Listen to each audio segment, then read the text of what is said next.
అందరికీ నమస్కారం. నేను మీ మల్లెం హేమంత్ కుమార్, రాయలసీమ విద్యార్థి పరిరక్షణ సమితి జోనల్ అధ్యక్షుడిని. ఇప్పుడు ముఖ్యంగా మీ ముందుకు రావడానికి గల కారణం, ఏపీఎండిసి ప్రపంచ ప్రఖ్యాతిగాంచిన సంస్థ. అది ముఖ్యంగా రైల్వే కోడూరు నియోజకవర్గంలో మంగంపేటలో ఉన్నందుకు మనం గర్వపడవలసిన ఆవశ్యకత ఎంతైనా ఉంది. కాకపోతే కేవలం గర్వపడాల్సిన వాళ్ళం మాత్రమే మనం అర్హులం. ఎందుకంటే అక్కడ పనిచేస్తున్న ఉద్యోగులు దాదాపు 60% మంది బయట జిల్లాల నుంచి వచ్చిన వారే.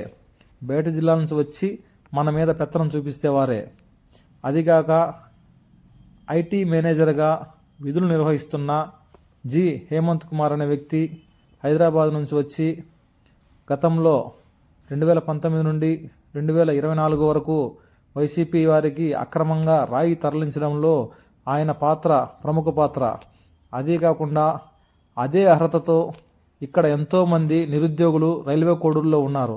వారందరినీ పక్కన పెట్టి ఎక్కడో హైదరాబాద్ నుంచి వచ్చిన వ్యక్తికి అంత పెద్ద బాధ్యత అప్పగిస్తే అతను విధులు నిర్వహిస్తున్న సమయంలో నిద్రపోవడం చాలా సిగ్గుచేటు. ఆయన గురించి మంత్రి గారికి, ఎండి గారికి అందరికీ ఫిర్యాదు చేయడం జరిగింది. అదేవిధంగా కలెక్టర్ రామకృష్ణ గారికి ఫిర్యాదు చేయడం జరిగింది. ఆయన మీద చర్యలు తీసుకోకపోతే ఆగస్టు 15వ తేదీన తప్పకుండా ఏపీఎండిసి కార్యాలయాన్ని మంగంపేటలో ముట్టడిస్తామని విజ్ఞప్తి చేస్తూ సెలవు తీసుకుంటున్నాము.